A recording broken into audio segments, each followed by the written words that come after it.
from the start, from the start, from the start. Hey, hey, did you hear them sirens playing? Hear them sirens playing from the start, from the start, from the start. Hey, hey, hear them sirens playing from the start.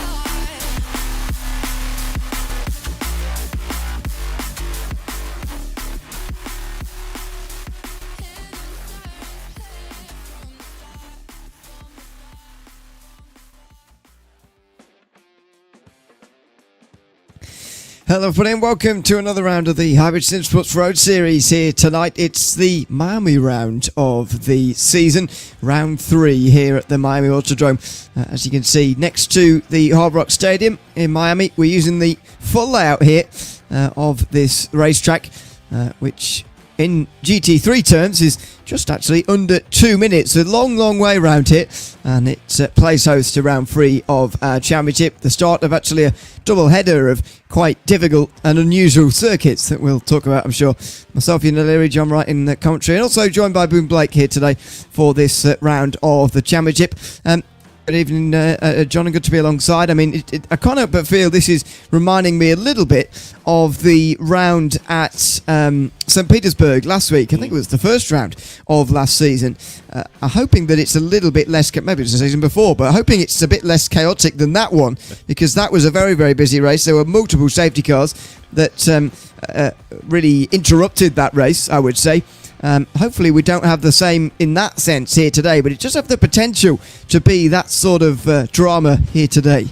It really does. It really does. Good evening, Ewan, or good morning to Ewan, and good evening to the viewers in Australia, New Zealand, and around the world. Thank you very much for that. No, yeah, very happy to be here once again for round number 3. And as you've said, Ewan, yeah, this could be a tricky course. We're expecting a bit of moisture in the air this evening. 80% chance of rain, so that's St. Petersburg comparison. Certainly on point. As you say, the potential for chaos tonight is absolutely unabounding, especially given that we've got the TCRs and the GT3s trying to go side by side through turns 3 and 4 on the opening lap. It's going to be a very fun one indeed for round 3 here, Ewan. Yeah, it is indeed, and as I say, Boone Blake also along with us here in commentary today, which is great to have you, Boone, along with us here at this point in the season, round 3. And as I say, Miami is such a well, it was always circled at the beginning of this season as well, but it begins a double header really of this circuit, the streets of Miami, but also over to the west coast and in Coronado. So that's the newest street circuit and iRacing has to offer. And yeah, it's 2 weeks that are very noticeable, I think, in the story of this season. You'd certainly circle these 2 weeks for well, at the beginning of the season. They're 2 very difficult racetracks. Absolutely, you do. These are 2 of the newer racetracks in the United States. They're very similar tracks in that they've both been designed out of a racing surface that's not originally meant to be a racetrack. In the case of Coronado, it's the streets of a naval base, and in the case of Miami here, of course, it's the parking lot of a football stadium. So these are non-traditional racing surfaces. Miami a little smoother than Coronado, but neither one races like any conventional racetrack on the calendar. They're both tracks that, even when it's dry, are going to take an extraordinary amount of skill and a different level of preparation for these drivers to navigate successfully. Just in qualifying, we saw a number of cars bouncing off the walls, and I don't expect that to change in the race, even if the rain doesn't come. And if the rain does come, I think it's just going to be chaos. It's very likely here today, say the chaos, whether rain falls or it doesn't. Qualifying has just come to a close, so let's have a look at the starting grid ready for tonight. Matthew Searle's taken pole, something I wasn't expecting to see today. Andrew Fairbrother alongside, just under 3/10 behind. Scott Stevens, our championship leader, although there's only one round that's actually counting towards that at the moment. Jason Seddon alongside on row 2. Matthew Hilton and Greg Patrick then on row 3, with Carl Douglas finally the first driver over 1 second off of the pole. Kieran Warner next, ahead of Nicholas Heath and Max Forgione, who round out the top 10. Stephen Scully next, and Daniel McMasters, Graham Nottage and Aston Coulth on row 7 in front of AJ Gilroy and John Butler.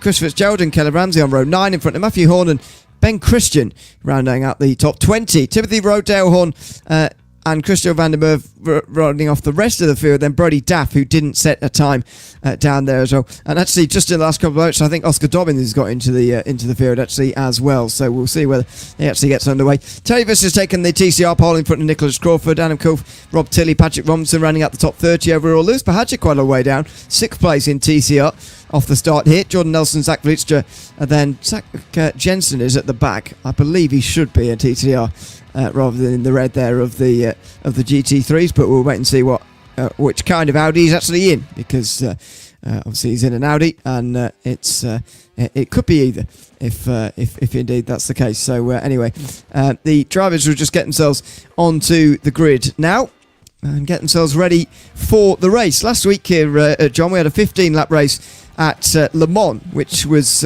pretty much bang on an hour. 25 laps around Miami is going to be under 50 minutes, so it is a fairly big switch up actually to come here, and that is if, of course, we go green the whole way and indeed don't have rain the whole way. I do wonder whether that is going to stay as planned for the entirety of today, or whether we are going to see safety cars like we did at St. Petersburg last season, which were very, very frequent. Indeed they were, and yes, I can confirm for the folks at home, if you do hear me out of breath at any point in time, it's definitely not because I'm furiously and vigorously rain dancing, hoping that the rain falls. Moving swiftly on, yeah, but it's definitely got the potential this week, and a lot of indeeds and a lot of guesswork for the drivers. As you say, it's a bit of a short, sharp shock around a longer lap, so the drivers are going to have to be absolutely on point, and even with the length of lap, I think we're going to see a lot of interaction between the GT3s and the TCRs as the race goes on. As you know, Ewan, all it takes is one incident for a couple of GT3s to drop back behind the field, and around this course, yeah, it doesn't make it easy to get back past, as we are just about ready for the lights. Looks like it. We had 3 minutes of gridding up. Still not everybody's on the grid though. And there are going to be some gaps. Aston Cofen is not going to be in that field just yet. Lights are on then, and we go racing here from the Miami Autodrome here tonight. Bit of a long hold there, and Searle does not get off to a good start. Some of them absolutely flying in the background there as they launch off the line, but some of them not really going anywhere. Andrew Fairbrother leads in towards turn 1, and there is contact. Scott Stevens there got hit by somebody, and it's that Porsche who's missing a front bumper now. The Porsche being Carl Douglas, who's just spun as well, coming out of the first sector on the opening lap here. Terry Visser still leads in the TCRs, although Lewis Pahadzic up to second already, which is an impressive start from him. Lots of impressive starts happening here. Fairbrother up to the lead, Jason Snedden up to second, Forgy Owens up 6 places in one sector to get up into 4th place.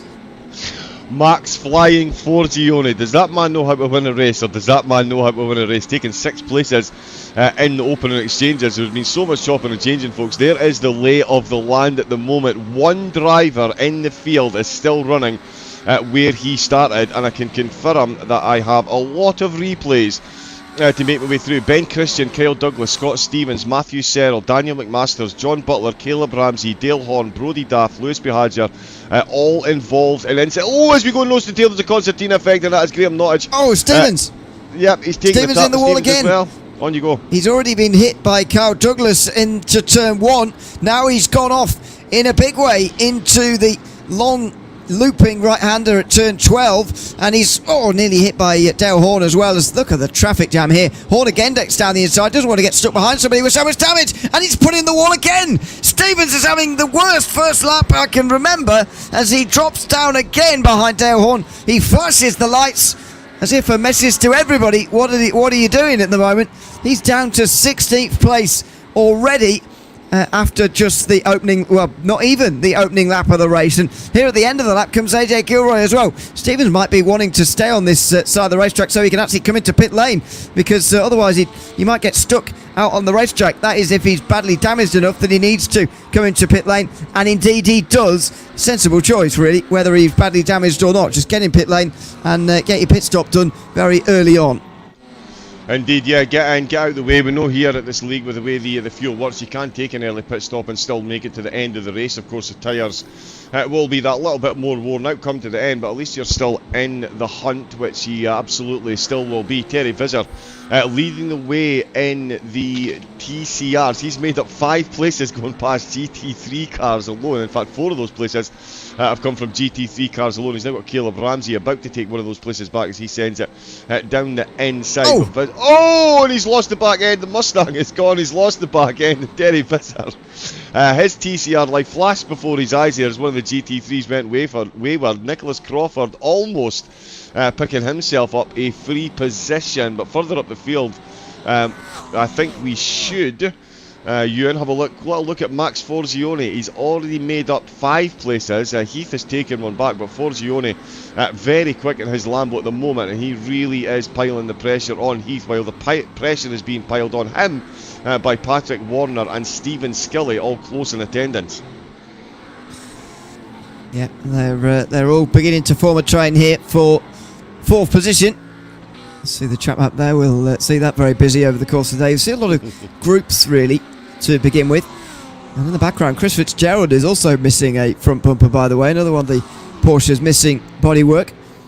Seen quite a bit of that so far in this race today. Down towards the hairpin, Forgione has a look down the inside and really dives on Nicholas Heath and gets a position. In fact, Heath is pushed so wide that Greg Patrick goes through as well. I think he's flashing the lights there at Forgione, but to me that looked like just a nice, it was, yes, a bit of a dive, but I don't think it was an unfair one from Max Forgione there, diving down the inside to take that position. No, I think there was a bit of an incident with Heath as well. I've got so many incidents cropping up here. We've got Scott Stevens, Ben Christian, Brodie Daff have all been involved in crashes since we saw Forgione make that overtake on Heath only 3 corners ago.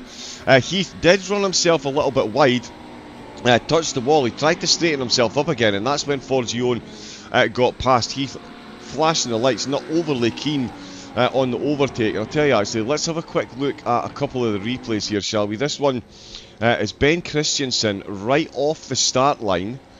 Hopefully we're not going to get held here in the replay for too long, so there we go. Shooting off the line, Ben Christian.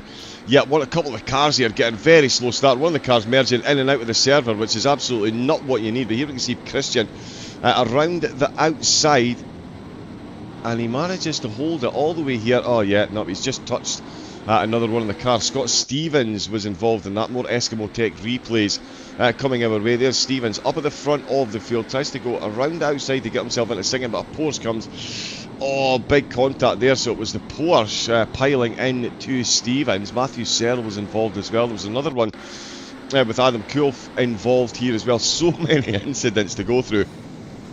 I think some of these are going to be just people almost coming to a stop in towards turn 1 rather than actual crashes. And you see, I didn't actually notice that spin at the time. There was actually something here for Kulf in the end. An incident through the short chicane there out of turn number 1, and this was just a moment ago for Nicholas Heath as he was dived by Max Forgione. Now, was there, I mean, that's just a nice pass, I think, from Forgione. I know there was contact. Heath wasn't expecting it. Heath wasn't happy about it, but I don't think there was anything particularly wrong with that, and Forgione moves up to 4th place. Heath has actually managed to get back into 5th again. Was it Fitzgerald who got straight past him, I think, and no, it wasn't Fitzgerald. He's the one with damage, sorry, on the front of the Porsche. Somebody else got past Nicholas Heath anyway, and that has gone away very quickly, and Heath is back into the top 5 again, and that group actually is disintegrated completely. But I thought that was just a very nice pass from Forgione, a pass you sort of need to make at a street circuit where there is likely to be contact if you try and make a move like that. Yeah, it is certainly a rubbing is racing type course, that is for absolutely sure. Let's jump on board with John Butler and watch from there. But yes, certainly you do need to get the elbows out ever so slightly, and yeah, you can see here from on board, folks, just how narrow this course is. So there is barely room to get the cars side by side, never mind going through the corners, as Butler is trying his best to keep up with this little group, although they are taking away. So let's jump on board with Nottage and watch it from his point of view, because he's got a Hilton and Chris Fitzgerald. In fact, he's got a Hilton, he would have him back at rights if that Porsche wasn't there. He's going to try for a cutback on this next apex. Not close enough at all. Hilton still managing to hold on, and in fact Fitzgerald and McMasters doing a very good job keeping their powder dry at the moment. And Andrew Fairbrother, has to be said, talk about keeping your powder dry, Ewan.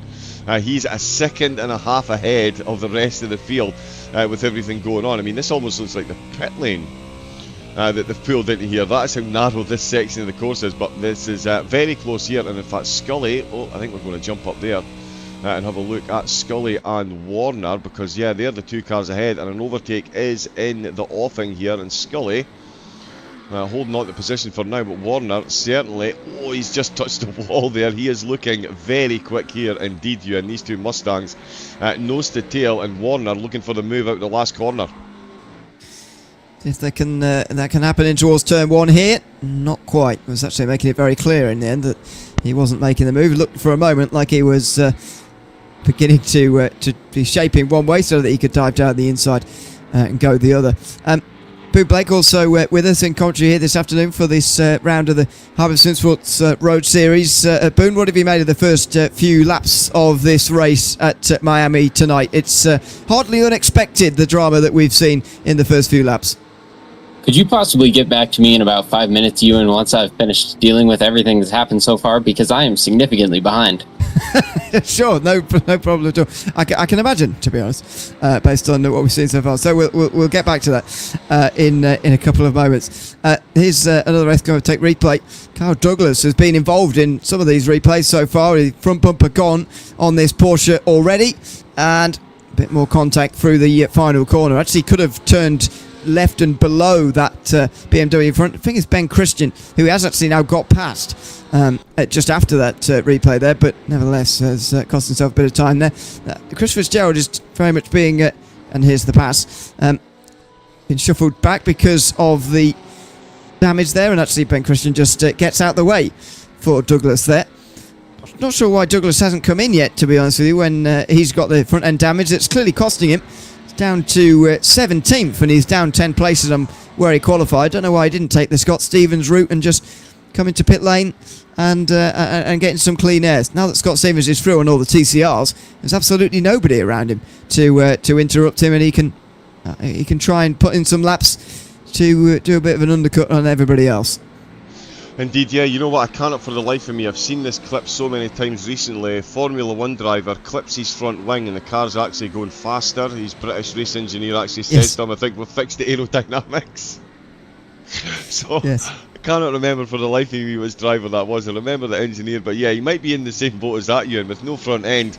He certainly doesn't have any braking, but he might be just a little bit quicker on the aerodynamics, the air just flooding over the top of the car. But at the moment, there is a few cars out there that are carrying damage, Ewan, so they don't fancy coming in early and ruining their pit strategy. And if the car's still going at a decent pace, I mean, if you're still clocking decent competitive laps, then coming in is going to be more detrimental. Although I'm going to say, from my non-competitive driving point of view, I would be more than happy to come in the pits and get myself a bit of clear air and try and catch my breath after what have been a breathless start. Never mind rain dancing, just keeping up with this lot amount of breath. Yes, indeed. It was Felipe Massa, by the way. That's the one. Some point in the early 2010s. I don't know exactly what year, but indeed. It was about. It was in the early 2010s anyway. Here comes Graham Nottage down the inside. Meantime, into this middle sector, and he's another pass with contact. Although that's kind of the way around here at Miami. Coming back again, Fitzgerald puts the bumper to the Mustang and can't quite get past him as they go through this. Well, I guess the final sector really, the slower section on this racetrack. They sort themselves out. We'll go to Boone Blake for an update in just a moment. There is a meatball to Matthew Horn, though. I think the first meatball of this race, which is a bit remarkable. And wow, it's contact with Kyle Douglas on the back straight, and he's bounced from one wall to the other and over to the other side. He has, well, I'll say, got a meatball and actually towed back to pit lane rather than stay in the way of the whole racetrack. Boone, how have you viewed these first few laps of this race? We're a quarter of the way through already here, but it's been just as busy and chaotic as many expected. It's been incredibly chaotic so far, Ewan. In fact, I'm just dealing with the incident just now between Kyle Douglas and I believe it was Matthew Horn at the moment. So far, I'll just provide a brief update on what we've ruled on. Most of the incidents we've seen have been ruled racing incidents. with either no clear fault discernible or fault from both vehicles involved. The only 2 penalties that I've issued so far, and these are subject to review after the race, but we've issued a 5-second post-race penalty to Kyle Douglas for causing the lap 1 turn 1 collision, and we've issued a 10-second post-race penalty to Kieran Warner for missing his braking point and causing the collision on lap 3. I do have to get back into the stewarding booth, though. I apologize for not being able to fully engage with the commentary table at this time, but I've got to finish working on this Horn and Douglas incident. You unfortunately caught me at another little bit of a bad time, although I don't think at this track there's going to be any such thing as a good time. Well, exactly, no worries at all. They've got lots of things to look at from the first few laps, especially having just gone through in a moment. There's Nicholas Crawford making a pass down the inside of Terry Vissett, or retaining the place really on Terry Vissett, who's also got quite bad front end damage. I think that's cropped up fairly recently, I would say. Visser was the one making up places, and he's made up 5 places to be where he is right now.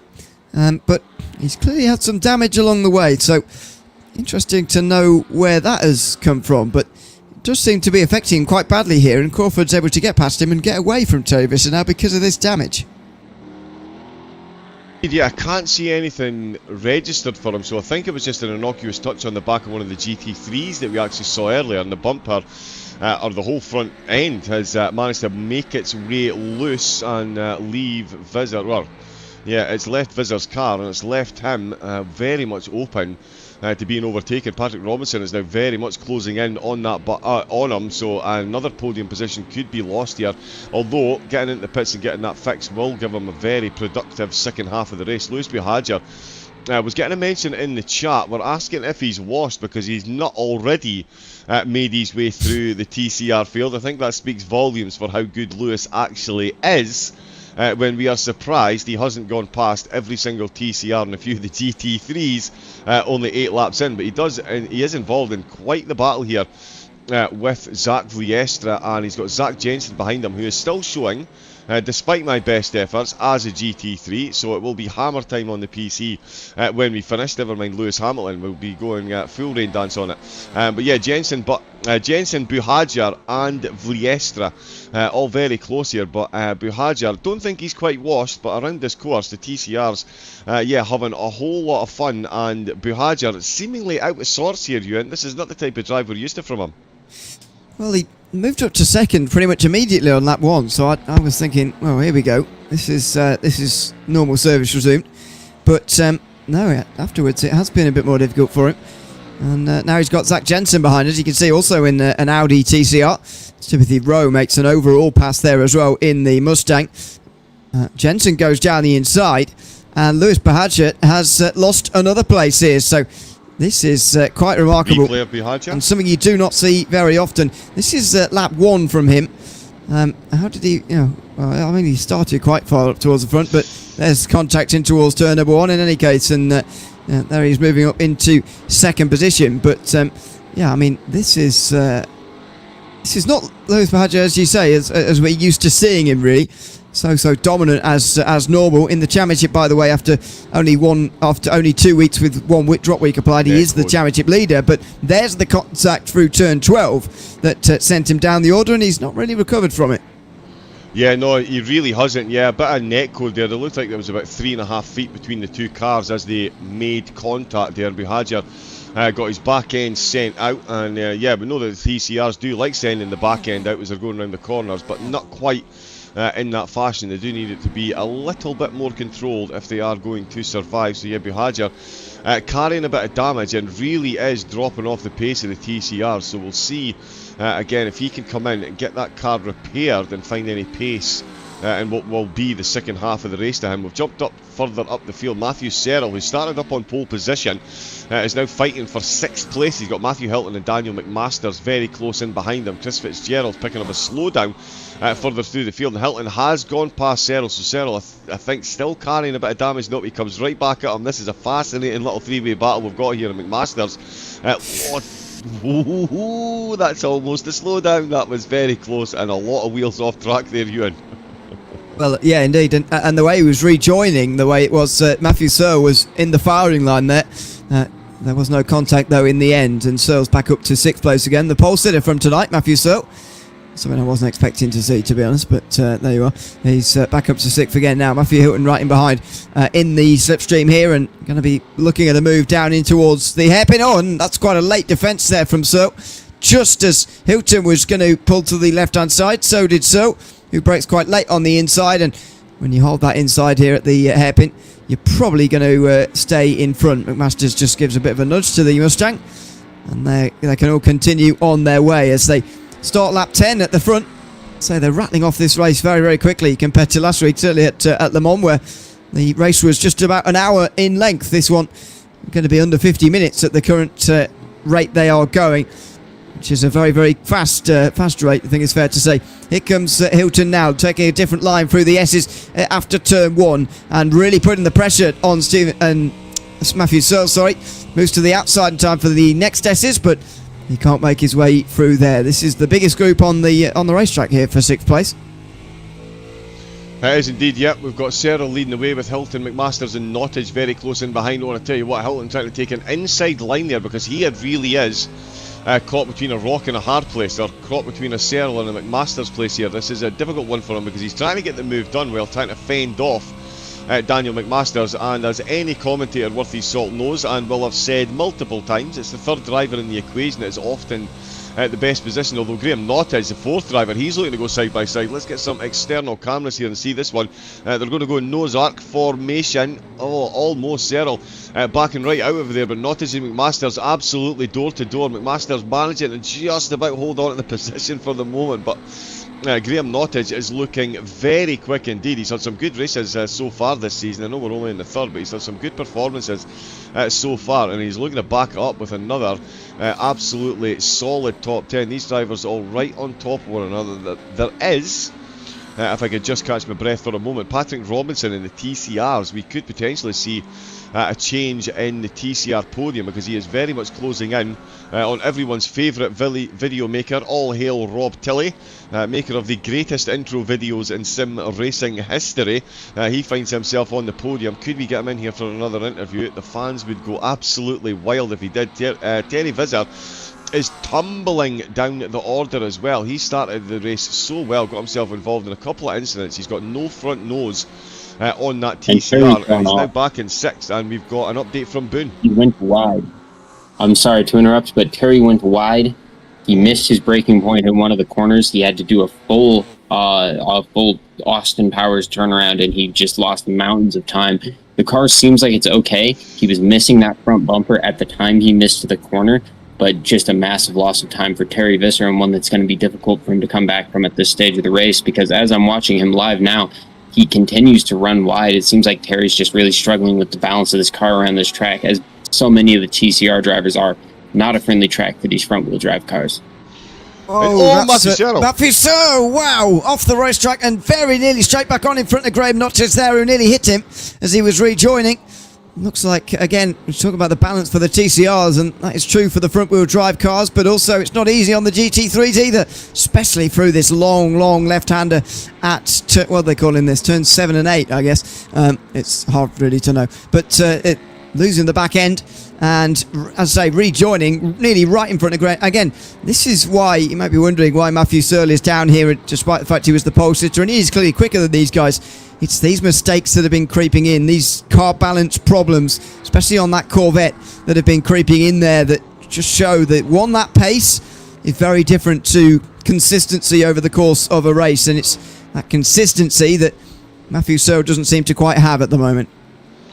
Indeed he does, yeah. I love sitting here commentating with you, and I just sit and nod my head. Yeah, you're absolutely right. Those little mistakes creeping in, and that is just, they compound and they are magnified massively around the course like this. And yes, Searle finding out the hardest way possible that is indeed the case. He's got Greg Patrick now just behind him. We've got another couple of battles springing up here. We've got Chris Fitzgerald and Ben Christian giving one another a chase, and just behind them Kieran Warner and Scott Stevens within 0.8 of a second. The TCR podium fairly well spread out. I mean, Nicholas Crawford, he's doing a David Webb at the moment in the TCRs, or a Lewis Buhadjer, whichever one whichever t-shirt you particularly prefer wearing. But Crawford now 7 seconds ahead of the rest of the field, Ewan. So while all this has been going on, everyone has been making mistakes here, there and everywhere, Nicholas Crawford, head down, job done, and he is in a very good position in the TCRs at the moment, just as we're at the halfway mark of the race. Yeah, already pretty much at the halfway mark of this race today. An enjoyable race so far, I've got to say. You do want to strike the balance between the, having a lot of things to look at, a lot of things to watch, but also too many incidents in one race. I think St. Petersburg was probably too many in one race, but this has been a nice balance so far. Searle and Patrick now fighting for ninth have both been promoted a position here with pit stops. Searle able to stay in front of Greg Patrick, but he goes too deep again. Another mistake from Matthew Searle. And here goes Greg Patrick round the outside through turn 12. Gets in the inside at 13 and for 14, where it's one line suddenly. And Greg Patrick moves into ninth position. Well, this is going from bad to worse for Matthew Searle really now. Just a very, very difficult race so far. It's Graham Nottage, by the way, just in front of these two to promote them to 9th and 10th, but Searle straight back down to 10th again. This is going pretty badly for him. It is indeed, yeah, not the race, the return to racing that Matthew would have been hoping for. I can tell you yesterday after the ovals, he was beyond excited to be taking part in today's race. He doesn't do much racing anymore. He does a lot of stewarding, a lot of commentating.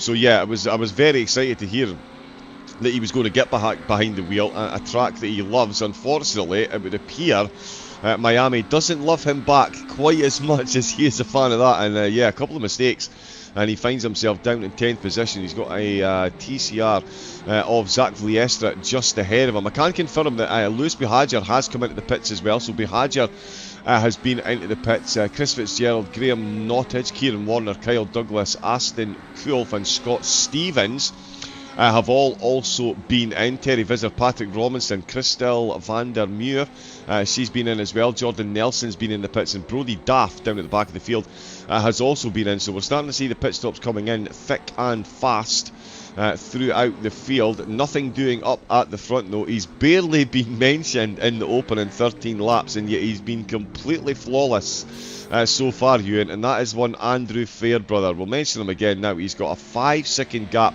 over the rest of the field, and if we asked him before the race, there's no way he would have thought he would have been in this position at this point in the race, surely. No, I wouldn't have thought so. It's changed for 7th meantime. McMaster's staying in front of John Butler, or getting back in front, not entirely sure, but those two switching places just briefly. I had a comment in on YouTube, by the way, from somebody called Damo. I'm guessing they're Australian with a nickname Damien like that. Coates. Oh, there you go, Damien Coates. Says that these guys are all going to try and go as long as possible in case there is weather. And David Webb, since he's not driving, is doing his rain dance, I'm presuming, based on his message as well. So, that is a good point, actually. We don't often or don't always see all of them or the majority of the drivers actually staying out for as long as they can possibly go, because it's if you know it's going to be dry the whole race or wet the whole race, you know that there's no real fear in staying out too long. However, or coming in too soon, I should say, as Greg Patrick just comes in now. It's a very good point, actually. If there is going to be rain, then you want to go onto the wet tyres, incorporated into your fuel stop that you have to make anyway, and instead of making 2 stops. And it's a good explanation as to why we've seen so many of these drivers staying out so far. Greg Patrick coming into pit lane, Matthew Searle is coming into pit lane as well on this lap. But yeah, they're very much one or two drivers rather than the entire field making early pit stops here for those reasons. Indeed, yeah, just brought up a replay. I said that Jordan Nelson crashed. He's actually just slowed down across the start-finish line there, as we can see. So I'm not sure if that's some kind of technical issue. I know that Rob Tilley yesterday had to spend 22 laps of the NASCAR race in his, out of his rig in the pits because he had children to deal with. The kids were playing up, so he had to jump out of the rig. So hopefully that's not the same for Nelson. But yeah, certainly pulling it up along the start-finish line there, and especially when no other cars around him, it does seem like a bit of a strange one. We do have an incident now with Scott Stevens as well, and I think this might just be Another driver slowing down. Yeah, I'm not sure what's going on. A few of the drivers, technical issues or something. But yeah, I mean, we did joke before the stream, Ewan, about this track being an ex-parking lot. Some of the drivers are maybe taking that a bit too much to heart during the race so far. Well, it still is a parking lot when it's not being used in the real world. See, this circuit is always available to us in our racing, of course, but it's only really available in May or whenever the race is, the Miami race of the Formula One circus these days. The rest of the year, the Hard Rock Stadium is hosting other events like American football and concerts and stuff. So yeah, it returns to its normal purpose back at the other times of year. As John Butler comes into the pit lane, looks like Matthew Searle sadly disconnected. Actually, he was flicking about on the timing, and it sadly has now booted him out, unfortunately, which is a real shame. As you say, he doesn't get to race so much anymore. Often speak to him before and after races, and often messages us about stuff that's been decided by race control throughout the race, much like Boone's doing here tonight. But yeah, sadly has disconnected. We're told we'll attempt to get back in again and continue, but as far as a good result is concerned, the damage is done. Yeah, that would be his race run and done. It's going to be pride and ego that sees him back out on track and making it to the end. There's not going to be any real points haul. He might still get some overtakes, much like Stephen Scully and Matthew Hilton here. Hilton's certainly looking for the overtake. They've been left behind. They've gone on while one of the drivers that was involved. Oh, I tell you what, that's a bit close to the curves. Bit of a bounce, both of them jamming on the brakes there. And he's almost jumped into the back seat of the car ahead of him there. But yeah, a couple of cars now, more cars making their way into the pits. We do have Mr. Snedden in the chat. The Eskimo Tech replays, of course, sponsored by his good self, and he's also saying in the chat, Eskimo Tech paid for rain, give me my fun to watch. It's easy to say when you're sat in the stands, that is for absolutely sure. I'd imagine it would be slightly different if you were out on track, Mr. Sned. But yeah, good to see you in the chat. Thank you for tuning in, and of course for sponsoring the replays here at Tasman Racing League. As Andrew Fairbrother, that didn't look like the cleanest entry into his pit box, but he is in. He's just angling so he can get out of the pit lane. It was a bit of a strange way in though. Looks like we're pretty much at the limit now for fuel though. After 15 laps, Fairbrother stops for 16 seconds and is on his way back again. A little bit on the long side, but he's got the space for a bit of an insurance lap or two there. As Stephen Scully's actually sped on the way into pit lane, so his stop is going to be much longer than the others. By the way, Jason Snedden is driving, so I'd be surprised if that is him. Although maybe he's texting and driving at the same time. I'm not entirely sure. But anyway, there he is. Jason Snedden in the McLaren rather than the Mustang, which I'm going to get used to at about round 9, I suspect. So anyway, he's a former race winner in this series, won the opener last season and is off to a good start this season as well. In his one race that he did, he was third, so that puts him third in the championship standings after 2 rounds with a drop applied, of course, but unfortunately the last couple of seasons he's not done enough races to actually compete here at the front. That was Jordan Nelson missing the corner, and actually a slightly strangely placed tyre wall there that's actually away from the concrete that he's also hit, and now he's having to do an awkward turn round, much like Terry Visser had to. I think it was Terry Visser who had to do that down there at the final corner again earlier as well.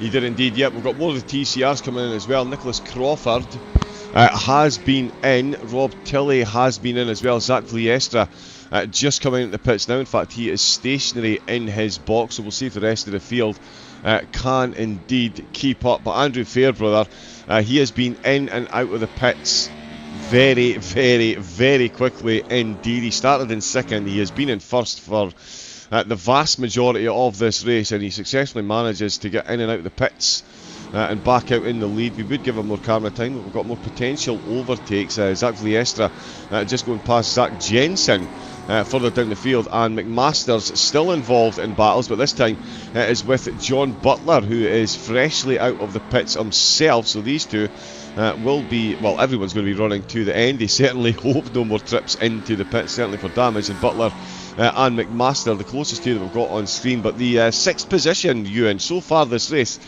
6th position has been a hot potato, it's safe to say. We've seen battles ranging from 2 cars to 4 cars as he does send it up the inside. McMaster's does get the move done. Butler yielding that one very quickly indeed. I thought that was going to go on a bit longer, but that is 6th place changing hands once again, Ewan. It's now Daniel McMasters that finds himself holding it once again. Yeah, back in front again. They're switching again and again and again. McMasters up into 6th this time, though. Still waiting for one stop in the field, by the way. It's Ben Christian who's been saving the fuel to go a 16th lap. Now finally he has to come into pit lane, though. Impressive that he managed to go one lap longer than literally everybody else, though. Not that it's actually given him anything here. 8 laps to go means that, well, it is quite cloudy and obviously very tropical down here in Florida, so I guess the rain could arrive very, very quickly. However, and it could be very heavy, but we're almost getting to the stage now where we're so late in the race that actually you might be better off for just sort of dealing with the rain and just keeping on your dry tyres if indeed it begins to fall. That's the sort of point we're at in this race. This is Caleb Ramsey down the end of the back straight towards turn 11, just having some technical trouble maybe with his wheel or something. And now reversing onto the racing line. That is expertly badly done. That was he couldn't have done that worse if he tried. Now finally he's out the way, and he's sensibly waiting for it. Thankfully some sense has come over him, which is good. He's waiting for a nice time to come back on again, but that was quite scary for a moment. And McMasters was able to keep John Butler behind, despite a pretty bad run out of turn 8 there. So stays as they were for 6th position again. Indeed, yeah, and can confirm I am just as consistent this season with getting things wrong, and so we'll clue you in as well. It's Jason Snedden that is out on track. It is Jeremy Snedden who is in the chat. Oh, there we go. So there we go. Same first letter. Yeah, I kept getting Jason and Jeremy mixed up last season. Ian got Snedden mixed up with someone completely different. But yeah, it's Jeremy that's in the chat. It's Jason that is out on track, and Jason doing a very good job up at the front of the field, holding on to that 2nd place, and not only holding on to it, he's actually closing that gap. It's now down to below 4 seconds, although just as I'm saying this, it looks like it's going to increase again. Quick update on the TCRs as well. We have got Nicholas Crawford, who is still in the lead by 12 seconds. That is a gargantuan gap that he's got over Rob Tilley. Come on, Rob, let's get this podium and get you in the commentary box. Here's Caleb Ramsey currently separating the podium, and it is Terry Vizzer who is still in 3rd place despite that little run earlier on. We've got Patrick Robinson trying to go past Adam Kulf. It is Adam, it's not Aston, it's Adam Kulf. 2 Kulfs and a couple of Sneddens and a whole lot of confusion for the poor Scottish commentator. But yeah, Kulf and Robinson, they're still battling away. Oh, Matthew Horn has just had an incident. Let's get a look at this one. More incidents still coming in, so the driver's still not fully getting to grips with the course. And it's the same corner again. They're all missing their brakes at the same corner. I don't know if there's a hot dog van or an ice cream vendor or something over there, but the drivers seem very keen and exploring that part of the track today in GT3s and TCRs. And Jordan Nelson, for the 2nd lap in a row, is about to make the same mistake at the same corner. And he has taken the Terry Vizzer tourist route around this course. Can confirm it is not quicker. That is not a shortcut, but that is an Austin Powers 36-point turn to get the car back out. So yeah, that definitely seems to be... It's a strange little hotspot to have during the race. They're just missing their brakes and running off into the siding. I swear, I think there is a hot dog vendor there. All interested in food rather than the racetrack. Yeah, I don't know, but it's a little bit odd. I mean, you see these things generally at the end of long straights, whether it be the back straight, even though it's not straight, or that long straight before turn 17, just before you get to the start-finish line. You do see from such high speed to such low speed as they are on that occasion that you just miss your braking zone by a little bit and you can go off very easily. Chris Fitzgerald's now past John Butler, who was finally distanced by Daniel McMasters in that battle for 6th position. Fitzgerald now moves up ahead of Butler into 7th, so he's beginning to come through the field again. I mean, he's up 10 places overall. It's just that he's now got a little bit more speed now that he's got a front bumper this time round, as he did not have earlier on. Adam Kulf and Patrick Robinson, I think this is just in front of us here. It is indeed, fighting over 4th place in the TCR class, right in front of the race leader, and it's a good job that Andrew Fairbrother's got 3 seconds over Snedden, because a lot of that's being eaten away, having to follow these two through the some of the slower points on this racetrack. Indeed, yeah, and I can confirm I will be receiving my P45. I spent so much time overthinking this, and I'm going to get it wrong again. My apologies, Mr. Jeremy Newton.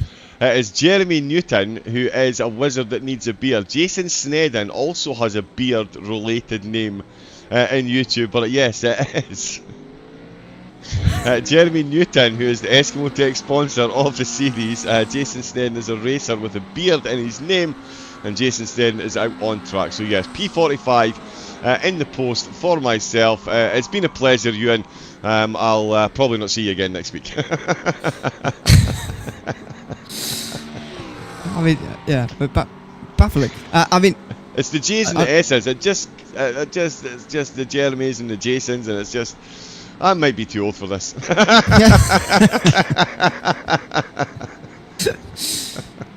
I don't know why Jeremy Newton's not racing, actually. We've seen him on the track before. I quite like to see them battle together and see what happens then.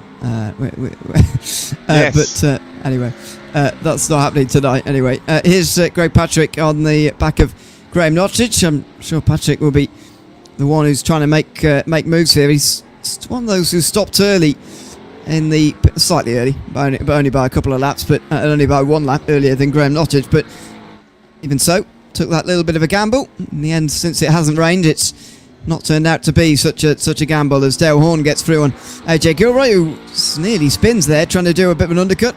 Dale Horn up to 13th place, up 9 places so far in the race, as Gilroy is going to try and come back at him in towards turn 1. Half looks, now properly goes for it. That was the most obvious dive ever, and Horn gives him the room. Gilroy though has the better line, and into turn 2 he's going to sweep round the outside and get straight back through again into 13th place. Yeah, very nicely done by both of them there. Horn and Gilroy still battling away. We've got Fitzgerald and McMasters further up the field going toe to toe, and Graham Nottage still involved in a battle himself. He's got Greg Patrick not too far behind him. We do have a bit of a change potentially in the TCRs as well. Adam Kulf and Patrick Robinson still right on top of one another as well. Oh, Christel van der Meer's just had a crash as well, unfortunately, just running a bit wide there and potentially letting one of the blue flags through. Oh no, too much acceleration, not enough steering there, and a clip on the wall for Crystal. Back up and running though, no body parts falling off the car, which is always an added bonus. Although from what we've seen so far, Ewan, from some of the Porsches and stuff, might not be a bad idea to lose the front end of the car. They've looked just as quick with body parts missing at some stages in the race so far. We have seen quite a lot of drivers coping quite well with no body work on the car. I mean, there's been plenty of chances to actually show that off, which I guess is the unusual thing about today, but nevertheless, we have seen it quite a lot. And here's Fitzgerald, who has got that bumper reattached and he's putting the pressure on McMasters. Look at that line through the first sector there. That was very impressive here from Fitzgerald, and he's might just roar straight past the McLaren here. He has done. Goodness me. He got those first 3 corners absolutely bang on, and as a result was able to make a pass at the place you very, very rarely see moves made. That was very, very impressive from Chris Fitzgerald there to move back into 6th place, and I say back in 6th place, up to 6th place really, and up 11 places. He has got a bit wide there through turn 8 though, and here's the long back straight now, although it does twist and turn from left to right. It is basically one long flat out straight towards turn 11, where there's a big open inviting inside line for Daniel McMasters to try and make his move. In fact, he's got his nose in front before the braking time down here as well. These two making some very easy passes on one another, and McMasters returns to 8th place again, 6th place rather. Indeed, yeah, and all they're doing now at the moment, that is John Butler lurking in the background. Is he going to play praying mantis on these two? It's very respectful driving by the two of them, and they're actually doing their best not to slow one another down with these overtakes. No one going for any massively defensive manoeuvres, and that way, yeah, they do manage to maintain a bit of momentum and try and keep that gap they've got back to Butler, and keep that gap back to Nottage, who is now under increased pressure from Greg Patrick. That's Kieran Warner, that is Greg Patrick, and believe it or not, that is Graham Nottage, who is blocking the view of him there. That is how close these two are. Let's see if these two can get their brakes right around the the most difficult corner that we've seen so far in the race. Both are managing to do so. A little puff of smoke coming up from Patrick's car there, but he does manage to keep it going. We are going to have to jump back to Fitzgerald though, because they've got some TCRs getting involved here as well, as they go 3 wide. Or he goes 3 wide with 2 TCRs, and that has given Daniel McMasters the biggest gap that he's had for quite a few laps. So the traffic working in his favour, and we do say that a lot, Ewan, especially you'll know yourself from endurance racing. There are skill sets that drivers need. You need to be quick and consistent. You need to be able to get through the pit stops, but you also need to be able to manage the traffic, and not only manage it but sometimes use it to your advantage, getting an overtake, getting another classic car between you, getting the overtake done before the corner so your competitor has to back out of it. And we're seeing some very good usage of the traffic so far, as we've seen more overtakes on the standings. Sorry, Fitzgerald and McMasters, they're going at it again. Seconds out at round 17, Ewan. Here they go again, in towards turn 12, and McMasters turns back to the inside. It's like watching a replay of the previous lap as he comes to the inside and gets straight back through again into 6th position. There's TCR traffic this time round though. It's Adam Kulf just in front through turn 12, and he gets through nicely. McMasters this time in front of Fitzgerald as well. 3 laps to go as Andrew Fairbrother just crosses the line right now. I want to bring Boone Blake in just once again before we end off this race here tonight. I was taking the similarities between this and the St Petersburg round of the previous season here, Boone, but glad to say that we've had far less in the way of accidents, far less in the way of safety cars, and actually, would you say a surprisingly clean race after the first few laps where things were very, very busy? Would you say things, certainly for the stewards and you know, incidents we haven't seen, have certainly quietened down since the opening few laps? I think so. It's definitely gotten more manageable. We've had an incident coming up every few laps, but for the most part, it's just people running wide or people getting into really minor contact. We've ruled on a lot of racing incidents, and I do want to point out that we've only issued 2 penalties so far. That is pending the entire opening sequence, which is going to go to post-race review, because I'm sure I missed some things, but we've only had to hand out 2 penalties, and I will say that the penalty to Kieran Warner was downgraded from a 10-second post-race penalty to a 5-second post-race penalty, because that 10 seconds for a reckless incident was a little bit harsh. We've scored it more as a hard racing incident, which will only carry a 5-second penalty with it after the race, assuming no safety cars come out in the final few laps here to neutralize it, but I think that's pretty unlikely at this stage. Yeah. It's been a race that hasn't had as many safety cars as I think any of us commentators or any of the drivers were expecting. The rain has never come, and I think that's been a big part of it. It seemed like it was going to be a disaster with the rain, as some St. Petersburg races in TRL have been in the past. But it's stayed dry, and after the first few laps, our drivers have managed to settle in pretty well. Yeah, they certainly have, and it's been good to see. There's been plenty of racing on the racetrack as well here, John. This has been the part of the field that we've been watching most. And here we are again. Graham Nottage trying to get past Greg Patrick, who's trying to get past a TCR, coming into the tightest corners on the racetrack. It's just follow the leader through this part here, which is not had as much of an effect as you might expect coming into tonight, but it just did there for this group fighting over 9th place. Indeed, it really does, and it just highlights as well that the TCRs are almost as quick as the GT3s through some of these corners. It's obviously on the straightaway, you can see the left vis are absolutely standing, but certainly the concertina snake-like effect of the course certainly having a bit of an effect, but not nearly as much as we were expecting. Still no rain either. We're on the penultimate lap. So I think Mr. Newton may well be in for a refund, and my rain dancing, I've completely ruined my knees and no rain has fallen from the sky. But that is what we do. That is what we do. We've got Graham Nottage still trying to get his way past Greg Patrick, and if anyone can believe it, there's still a battle for 6th position going on. It's McMasters and Fitzgerald with an 8-10. Oh, and he's touched him. There's been a little bit of contact there, Ewan, and I think this might be the move. This might be the time yet. Nottage getting the move done. So I'll nearest the contacts here, but I think Nottage clearly the quicker out with the 2 lap on lap there for quite a few laps now. And yeah, now that he's ahead, I think he is going to drop Patrick by quite some distance. Yeah, maybe, but we've seen these battles come back and forth again. We've seen McMasters and Fitzgerald like that, certainly.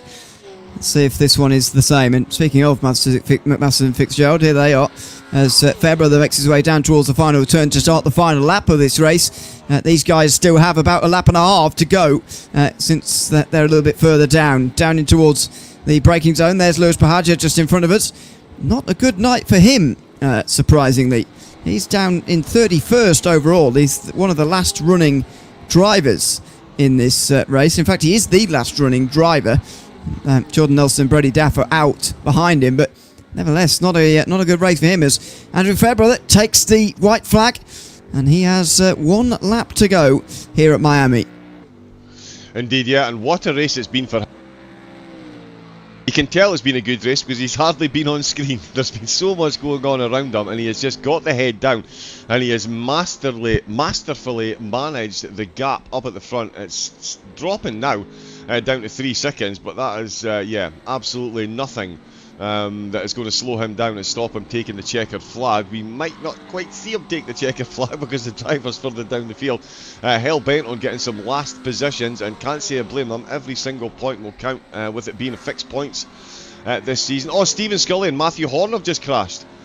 Oh, we've got a last lap crash. Stephen Scully picking up a slowdown for his efforts as well. Tell you what, we'll sneak a quick look at that before we see the checkered flag. With the two of them, that is Porsche on Mustang. Oh yeah, Mustang goes sideways, just locks up there. Strange little incident there. Oh, Bahaja and Vilestra have crashed as well on the last lap. But yeah, Lewis Bahaja crossing the line. He's taking the white flag. There's one of the GT3s up the inside, and Bahaja just runs deep. Let's get back to the live action where Andrew Fairbrother is going to be closing in on a race win here and the checkered flags. He's coming down the long straightaway. Not long left of this race. Nicholas Crawford in the lead in the TCRs, and Andrew Fairbrother, well, he will be joining us shortly in the commentary box, Ewan, because he has put on an absolute masterclass here in Miami. He was up to 5 or 6 seconds in the lead. He's managing that now towards the end, and he's going to take the checkered flag with a comfortable 3 seconds in his pocket. Yep, he's going to take victory here tonight in the Hybrid Simsports Road Series from Miami. It is Andrew Fairbrother who takes his first victory of the season, and the first driver other than Scott Stevens to take victory here today as well. 21st for Scott Stevens. This to hopefully for him become a drop week. Some of his rivals come over the line right towards the front. Max Forgione with his third podium of the season in 3 rounds. Jason Snedden with his second podium in 2 attempts. So those two having good seasons so far. Down in TCR, Nicholas Crawford is going to take victory for the first time this season. Lewis Bahaja is the championship leader there because of his win, and obviously the fact there's only been 1 drop round so far. Crawford crosses the line and he takes a victory this time around. He was second in the championship coming in tonight, by the way. He will certainly get a bit closer in that. So a couple of new winners in our classes here today. Indeed, yeah, you absolutely love to see the winners getting mixed up at the top of the field. Look how close some of those TCRs. Beautiful swimming pool. That was Zach Jensen and Adam Kulf just coming very quickly across the line. But the most exciting thing for me today, Rob Tilley is back on the podium. Let's go. No one makes an intro video like Rob Tilley. He is back on the podium, and we absolutely love to see it. I think we've got 31 cars across the line, only 3 cars not making it to the end. This is not an easy course, as you've seen, folks. So yeah, hats off to the drivers that made it to the end. Commiserations to the drivers that didn't quite make it to the end. But what a grandstand race that was, Ewan. It wasn't quite St. Petersburg levels of chaos, but I'd say entertainment value at Miami definitely right up there with some of the best courses in the world for these cars. Yeah, I've got to say, I thoroughly enjoyed that, and I thought it was probably better than many expected as well. Certainly better than I expected in terms of those incidents that very much could have clouded tonight. But it was a good race in the end here from Miami tonight. The driver's just coming across the line now. I don't think Scott Stevens actually finished yet. He will certainly take a bit of a battering in his championship lead, and we'll see what the results of that are, of course, next week. But Andrew Fairbrother takes the victory by 3 seconds in the end in front of Jason Snedden. Max Forgione also on the podium once again here today. Nicholas Heath and Matthew Hilton running up the top 5 in front of Daniel McMasters, who was ahead of Chris Fitzgerald by the line there in the end. John Butler was in that group as well. Graham Nottage and Greg Patrick, who rounded out the top 10. Kieran Warner and Carl Douglas just missing out on that top 10. The rest of them on the lead lap were AJ Gilroy, Dale Horn, Stephen Scully, Aston Cove, Ben Christian. In the end, 1 lap down for Timothy Rowe and Matthew Horn. Caleb Ramsey rounding out the top 20. 2 laps down with Scott Stevens, the championship leader. Nicholas Crawford takes victory in TCR in front of Rob Tilley, with Terry Visser in third. Matthew Searle in with them after his disconnection. Patrick Robinson was 26th overall. Zach Jensen, Adam Kulf, Zach Ritzter, Christian Vandermeer rounding out the top 30. Lewis Bahadjet down in 31st in the end after a few delays. Jordan Nelson retiring later on with Brody Daff and Oscar Dobbins never took the start of tonight's race. Let's have a chat, shall we, to the race winners and podium getters from tonight, starting with Andrew Fairbrother, who's taken victory. Andrew, congratulations on the victory tonight. Just over 3 seconds in the end in front of Jason Snedden in second position. How was that for you? It was a sort of narrow margin the entire time, sort of less than 5 seconds, but you never had a big fight on for the race victory there. Just tell us about that race and how you felt throughout it, holding that sort of narrow-ish margin. Thanks. Yeah, it was a pretty good race. I was just spent most of the race just trying to limit the mistakes, look after the tyres. It's a pretty hot track, and yeah, just keep out of the way of all the other traffic and that. I was pretty lucky on the first stint with the multi-class and the TCR traffic, but I had to navigate a little bit more strategically on the second stint. Well, indeed. And how was the management of that gap in the second stint there after you made your pit stop? I'd say it was never that large, really. But, of course, there's a lot of traffic around here that is something you don't always have to, or don't often have to deal with at Miami, given the series that race here. How did you deal with the traffic and sort of the potential, the looming threat that was behind you? Yeah, it was probably a bit more luck than anything. I was monitoring the gap and it sort of went down and then sort of went back up. So I think where I was a bit unlucky, I think P2 also was a little bit unlucky a little bit later. So yeah, just tried not to focus too much on the gap. And as I said, just trying to limit the mistakes. I think a few races ago, my pit stop was a little bit lengthy. So I just tried to tidy that up a bit. And yeah, just limit mistakes. All right, congratulations on taking the victory here tonight, Andrew, and thanks for chatting to us at the end as well. Thank you. Thanks so much, Andrew Fairbrother, the victor in the end, ahead of Jason Snedden by just over 3 seconds. Jason, welcome back in. Good to see you in second place. A second podium in 2 attempts for you this season. Do you feel you could have got a bit closer to the win tonight, or is second the maximum for you? I think second would be the maximum tonight. I was when I was actually getting close to him at the start of the race, the Mustang just seemed to have the legs out of the corners. The McLaren just didn't have the torque out of the corners, and I just literally just watch him just drive away from me. I mean, is this a thing you're expecting throughout the season in terms of this McLaren? How are you expecting it to go for the rest of the season in comparison to the other manufacturers with still obviously a long way to go and a lot of different circuits to come? The McLaren is very different. It's very stable, straight line. It can get a little bit doubtful, might be down a couple of kilometers, but overall I'm absolutely loving the McLaren, getting used to it, and it's just an absolute dream to drive. Well, congrats again to a second podium in 2 attempts here so far this season. Jason, thanks for chatting to us at the end as well. I just like to thank our fantastic sponsors for their support: AITX, Shield Coat, Sud Speed, Chelsea Clean, Kibby, IR Sidekick, Shaw X4, and Slady's Glossworks. Thanks to all of you. Thanks very much. Jason Snedden in second place here tonight from Miami, in front of third place for Max Forgione and a third podium this season as well. Max, congratulations on that. A little bit of an up and down race for you, but in terms of the evening as a whole, I should say, qualifying down in 10th, but an absolutely flying start, which had you up 6 places after the first sector of this race. Just tell us about your launch off the line then, how you managed to gain so many places so quickly. Yeah, I just really managed to properly nail it tonight. And I guess the chaos of the start of the race kind of helped me out there. But yeah, no, really just kind of after whatever I was doing in quali, just sat down and was like, okay, we're gonna sit down, we're gonna be aggressive, and we're gonna see how far up we can get.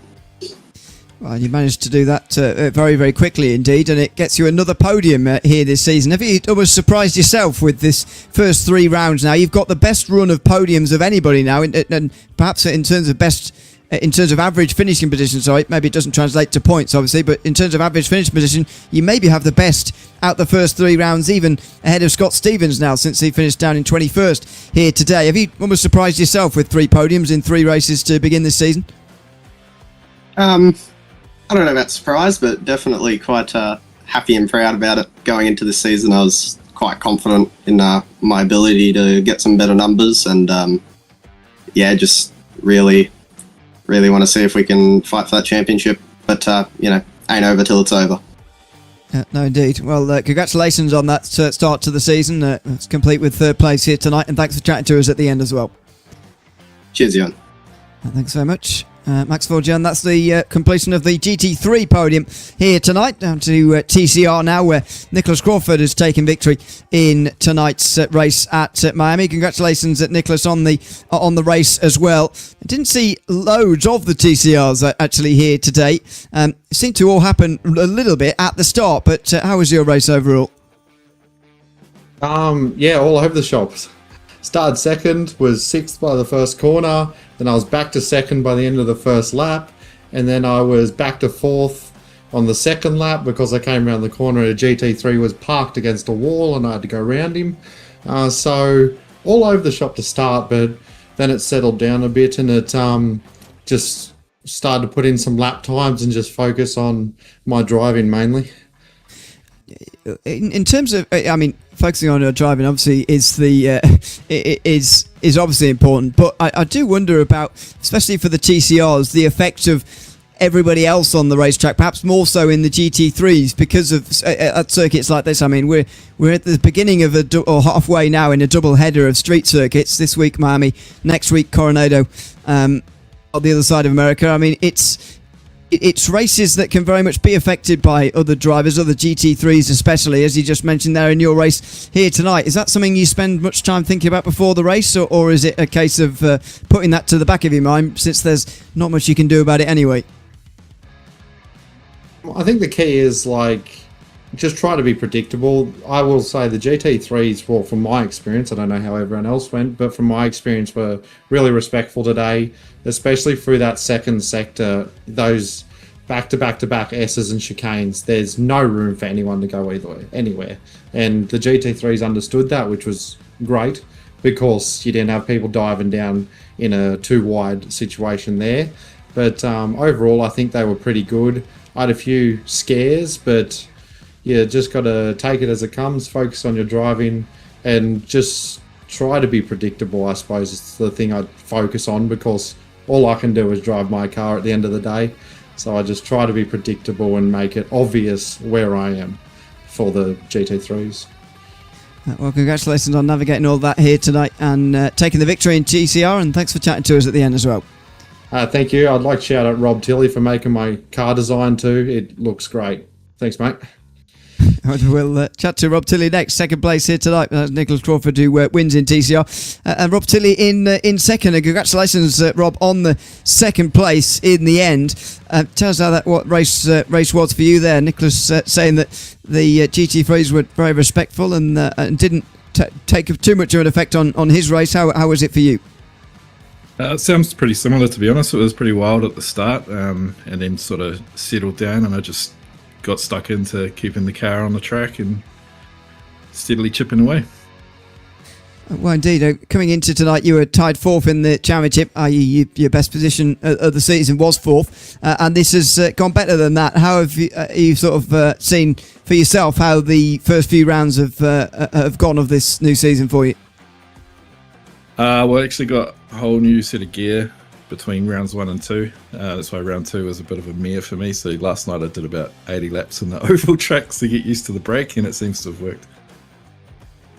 Oh, indeed. Congratulations on second here tonight, Rob, as always, and thanks for chatting to us at the end as well. Cheers, guys. Thanks so much. Rob Tilley in second place, in front of Terry Visser in third, who also joins us. Terry, welcome in, and congratulations on getting back to the podium. I've got to say, I didn't see all of your ups and downs throughout the day, but it did seem like you were having a few throughout the race. Just tell us a little bit about how that transpired, how you managed to get back into third in the end there.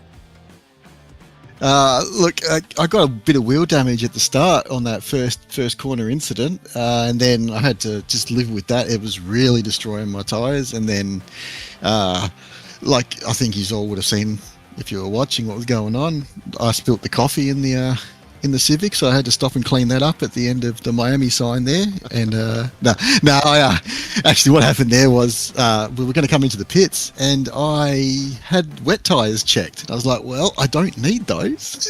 So I had to stop and turn them off. But for some reason, when Lewis said to me, turn your wet tyres off, I looked away from the corner. It was my mistake. I drove really poorly tonight. But to get back to third was fantastic. I don't know what happened, how I did it. I was expecting to be quick here tonight. Congratulations to Nick for taking that out. What is it about tonight's track that really you were confident about? Because we were talking about this throughout the day. It seems like, I mean, I haven't driven a TCR around here. It seems like a front-wheel drive car around here is almost even more difficult than the GT3s are. But is that the challenge that you were sort of looking forward to this race? I like this track, Miami. I do well on the street circuits, and this one here is probably one of the tougher street circuits, like St. Pete's. With this, for make a touring car work here, you really need to optimize your lines, try and hook in the front tires so they can pull themselves around the corners and just go for broke. Basically, hope for the best. Well, congratulations again, Terry, on the getting back to third at least here tonight, and thanks for chatting to us at the end as well. Thank you very much, Ewan. Take it easy, mate. Cheers, thanks very much, Terry Visser in third place, and that completes our 2 podiums for tonight here from the Hybrid Simsports Road Series at Miami. It was, as expected, a little bit, John, in one sense. The start of the race was very chaotic. However, in the end, we had a break from all the drama and whatever. We had some good racing towards the end as well, which is not always what you get at street circuits, but that's what we saw here tonight in Miami. Indeed, yeah, and I'm going to be honest, I'm not overly surprised at what we see here. The racing at Tasman Racing League has absolutely blown me away season on season. The drivers here, very good at their craft. You do see a little bit of incidents here and there with the multi-class, but that is multi-class racing. If you do have a multi-class race with no contact, I'm afraid what's happened is you've fallen asleep in your chair, you've had yourself a little nap, and you've dreamt it because it didn't happen. But yeah, no, the racing here, absolutely phenomenal tonight. Visser getting himself back on the podium, and Andrew Fairbrother running away with it up at the front. Jason Snedden bringing home, and Max Forgione, bringing home another podium. So yeah, great night's racing all round in the street circuit. Yeah, Miami, it certainly didn't bring the rain, but it did bring the action, and the drivers, I'm sure, will be glad of that, because next week they're driving on the surface of the moon, I've told you, at Coronado, so that is going to be a fun one. Yeah, the newest addition into iRacing, I think it is still, at Coronado, over on the other side of America.